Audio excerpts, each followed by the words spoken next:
yahdiyahu fala mudilla lahu wa man yudlil fala hadiya lahu. Asyhadu an la ilaha illallah wa asyhadu anna Muhammadan rasulullah. Bismillahirrahmanirrahim. Perkenalkan, nama saya Unia Ramadina, NIM 1201609, kelas 3C Akuntansi Syariah, mata kuliah Islamic Marketing dan Manajemen, dosen pengampu Adi Mursalin SEMN. Juga di sini saya akan menjawab pertanyaan dari pertemuan ketiga, yaitu mengenai peran pemasaran dalam Islam. Soal yang pertama yaitu, terdapat beberapa peranan pemasaran dalam suatu bisnis maupun perusahaan. Sebutkan dan jelaskan. Di dalam perusahaan terdapat bisnis yaitu dalam sektor bisnis. Yang pertama, dalam sektor bisnis sangat dibutuhkan untuk pengenalan produk berbagai perusahaan di bidang industri, pelayanan, penerbangan, dan perbankan. Kedua, dalam sektor non-profit, yaitu pemasaran kerap digunakan sebagai upaya promosi organisasi, perguruan tinggi, rumah sakit, dan berbagai kelompok kesenian atau komunitas lainnya untuk menarik peminatnya. Bahkan, berbagai instansi pemerintah juga mengeluarkan kampanye pemasaran yang bersifat sosial, sepertinya kampanye anti-rokok, anti-seks bebas. Ketiga, dalam sektor internasional, pemasaran kerap digunakan oleh perusahaan multinasional yang bertujuan meningkatkan pemasaran global. Soal nomor 2, bacalah surah Al-Qasas ayat 77 dan jelaskan kandungan dari ayat ini dan apa hubungannya dengan pemasaran. Al-Qasas ayat 77. Ayat 77.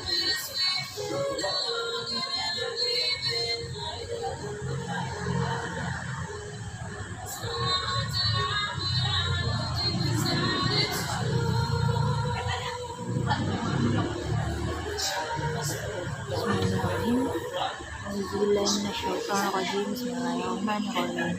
Wabtaghi fima ataqallahu ad-daral akhirata wala tansa nasibaka minad dunya wa ahsin kama ahsanallahu ilaika wala tabaghil fasada fil ardh. Innallaha la yuhibbul mufsidin.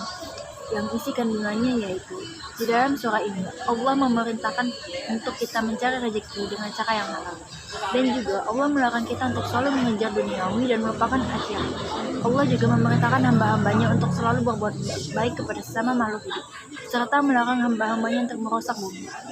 Hubungannya dengan pemasaran ialah, pemasaran harus ada sikap adil yang melahirkan harga yang wajar dan tingkat laba yang tidak berlebihan, sehingga tidak termasuk dalam kegiatan riba yang diharamkan oleh Allah Subhanahu wa Ta'ala.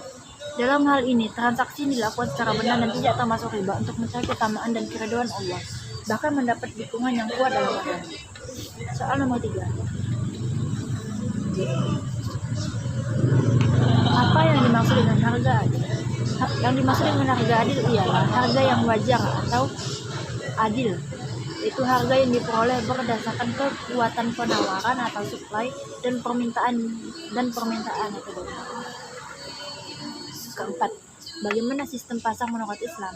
Dalam Islam, mekanisme pasar yaitu penentuan permintaan dan penawaran harusnya terjadi secara sukarela. Tidak ada pihak yang merasa terpaksa untuk melakukan transaksi pada suatu tingkat. Mekanisme pasar berasal dari ketentuan Allah Subhanahu wa Ta'ala bahwa perniagaan harus dilakukan secara baik dengan suka sama suka agar sistem pasar dapat berjalan dengan baik dan memberikan mutual goodwill bagi para pelakunya. Nomor 5. Sebutkan prinsip dalam Islam dan jelaskan. Pertama, arido. Arido yaitu semua transaksi yang dilakukan harus berlandaskan kerelaan antar pihak. Yang kedua, persaingan sehat, yaitu semua mekanisme dan kegiatan dalam pasar akan sama jika terdapat persaingan sehat. Yang ketiga, kejujuran adalah pilar penting dalam Islam. Islam secara tegas melarang melakukan kebohongan dan penipuan dalam bentuk dan keadaan apapun termasuk dalam mekanisme pasar. Yang keempat, keterbukaan dan keadilan, yaitu segala transaksi dan kegiatan dituntut untuk selalu benar dalam pengungkapan kehendak dan keadaan sesungguhnya. 6. Jelaskan harga dan persaingan sempurna pada pasar Islam. Yang dimaksud dengan harga adalah suatu nilai tukar dari sebuah produk atau jasa yang dinyatakan dalam satuan moneter. Dan di mana yang dimaksud dengan persaingan sempurna adalah sebuah pasar yang di mana terdapat banyak pelaku usaha atau perusahaan yang menghasilkan barang atau jasa dengan produk yang ditawarkan relatif sama atau bisa disebut dengan homogen. Nomor 7. Jelaskan apa yang Anda ketahui tentang hisbah dan pengawasan besar dan pengawasan pasar. Hisbah menurut Ja'far, hisbah berasal dari bahasa Arab dengan akar kata hasaba yang memiliki variasi makna antara lain, memperhitungkan, menaksir, mengalkulasi, memikirkan opini, pandangan, dan lain-lain. Secara harfiah, hisbah berarti melakukan suatu tugas dengan penuh perhitungan. Sementara itu, secara terminologi, hisbah berarti memerintahkan kebaikan jika ada yang meninggalkannya dan melarang kemungkaran jika ada yang mengerjakannya. Pengawasan pasar adalah mengawasi jalannya kegiatan di pasar. Pengawasan pasar disebut dengan muhtasib yang bertugas mengawasi pelaksanaan ketentuan di lingkungan pasar. Pengawasan pasar memainkan peran strategis. Mereka harus memastikan geliat ekonomi dan perdagangan berjalan sesuai ketentuan hukum pasar agama. Nomor 8. Bacalah surah An-Nahl ayat 90 dan jelaskan apa kandungan surah An-Nahl ayat 90 dan apa hubungannya dengan pemasaran.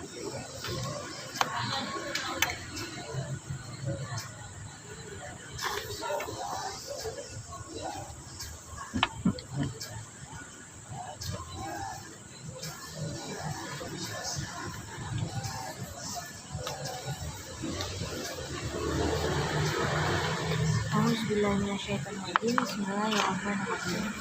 Innallaha ya'muru bil adli wal ihsani wa ita'i dzil qurba wa yanha 'anil fahsya'i wal munkari wal baghi ya'izukum la'allakum tadhakkarun. Di dalam kandungannya yaitu dalam ayat ini Allah menegaskan untuk selalu berlaku adil dan berbuat kebaikan kepada sesama manusia.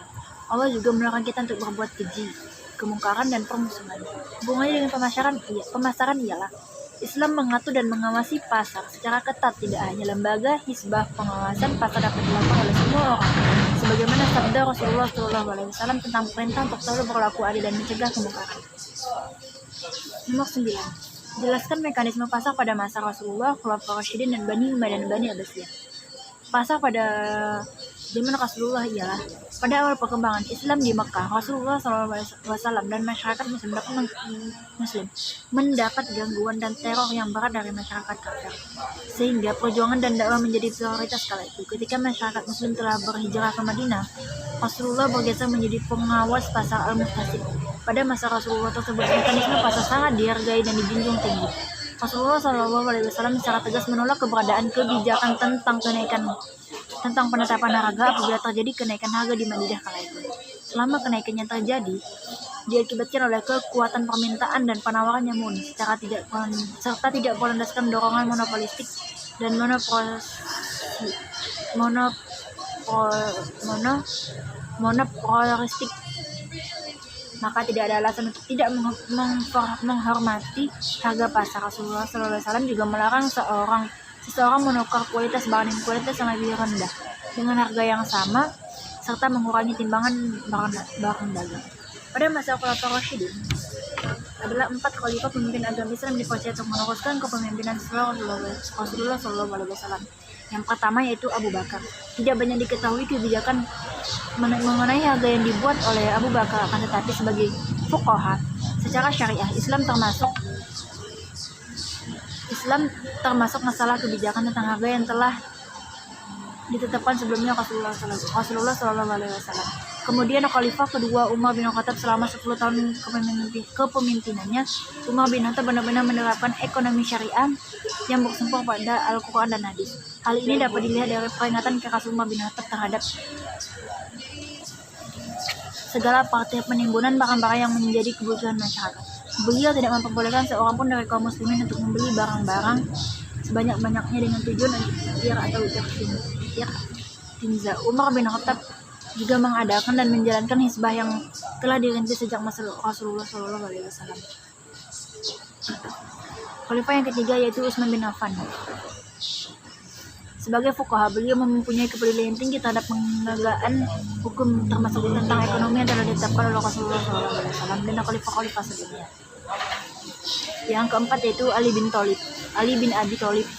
Pada masa pemerintahan Ali bin Abi Thalib, kaum muslimin secara resmi mencetak uang sendiri dengan menggunakan nama pemerintahan Islam. Yang kedua itu masa Bani Umayyah. Pada masa Bani Umayyah, mulai ditemukan banyak buku-buku yang ditulis pada fuqaha, sufi dan filsuf. Buku-buku yang mereka tulis sebenarnya bersifat komprehensif dan tidak secara khusus membahas tentang sistem ekonomi. Meskipun demikian, beberapa orang di antara para fuqaha sebut memberikan kontribusi bagi sistem ekonomi Islam dan Abu Yusuf termasuk di antaranya.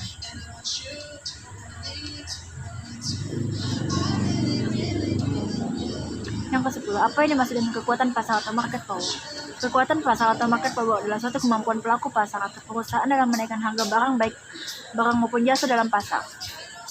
Yang ke-11, apa yang Anda ketahui tentang permintaan, harga barang, pendapatan konsumen, harga barang lain dan terikat selera konsumen, ekspektasi konsumen, masalah penawaran dan konsumen. Permintaan didefinisikan sebagai banyaknya jumlah barang yang diminta pada suatu fase dengan tingkat harga tertentu. Harga barang adalah harga yang akan kita bayar untuk membeli atau mendapatkan barang itu, atau bisa juga disebut dengan nilai barang itu. Pendapatan konsumen adalah menunjukkan daya beli konsumen. Semakin tinggi tingkat pendapatan, maka semakin meningkat permintaan terhadap suatu barang tersebut. Harga barang lain yang terkait adalah substitusi dan komplementer dari barang tersebut. Jika harga barang substitusi turun, maka permintaan terhadap barang tersebut akan turun karena konsumen beralih pada kos substitusi. Selera konsumen adalah tingkat keinginan konsumen akan suatu barang atau karya. Ekspektasi konsumen adalah apa yang diinginkan atau direkomendasi konsumen untuk ada di suatu tempat perbelanjaan atau pasar. Masalah adalah upaya meraih manfaat atau menghindari kemudaratan. Penawaran adalah jumlah barang dan jasa yang tersedia dan dapat ditawari oleh produsen kepada konsumen pada tiap tingkat harga selama periode waktu tertentu. Ibnu Taimiyah mengistilahkan penambahan sebagai ketersediaan barang di pasar. Keuntungan adalah bagian dari masalah karena dapat mengakumulasikan modal yang dapat digunakan dalam aktivitas lain. 12. Jelaskan konsep keseimbangan pasar dan ketidaksempurnaan pasar beserta solusi dalam Islam. Keseimbangan pasar merupakan situasi ketika semua kekuatan yang ada pada pasar, baik permintaan maupun penawaran, berada dalam keadaan seimbang sehingga setiap variabel serta harga dan kuantitas yang terbentuk di pasar sudah tidak berubah lagi. Solusi tidak kesempurnaan pasar. Harga yang adil dapat menjadi solusi bagi ketidaksempurnaan pasar. Untuk mengembalikan kondisi pasar tidak sempurna diperlukan larangan terhadap faktor penyebab ketidaksempurnaan pasar itu sendiri. Keterbukaan informasi diperlukan dalam mengatasi ketidaksempurnaan pasar. Regulasi harga dapat dilakukan pemerintah ketika bersaing tidak sempurna dan dalam keadaan darurat. Ini 13. Jelaskan peranan pemerintah dalam mengontrol pasar. Dalam pasar, kerap kali diperlukan campur tangan pemerintah untuk menjamin kelancaran mekanisme pasar. Secara sempurna, menurut Islam, negara pemerintah dalam kapasitas ulil amr memiliki kewenangan untuk melakukan intervensi dalam kegiatan ekonomi, baik dalam bentuk pengawasan, pengaturan maupun pelaksanaan kegiatan ekonomi yang tidak mampu dilaksanakan. Pada umumnya, intervensi yang dilakukan pemerintah berupa intervensi kebijakan dalam regulasi yang berhubungan dengan permintaan dan penawaran, serta intervensi dalam menentukan harga, intervensi dengan cara membuat kebijakan yang dapat mempengaruhi permintaan dan penawaran, yang biasanya dilakukan karena adanya distorsi pasar karena faktor alamiah. 14. Jelaskan proses keputusan pembelian konsumen.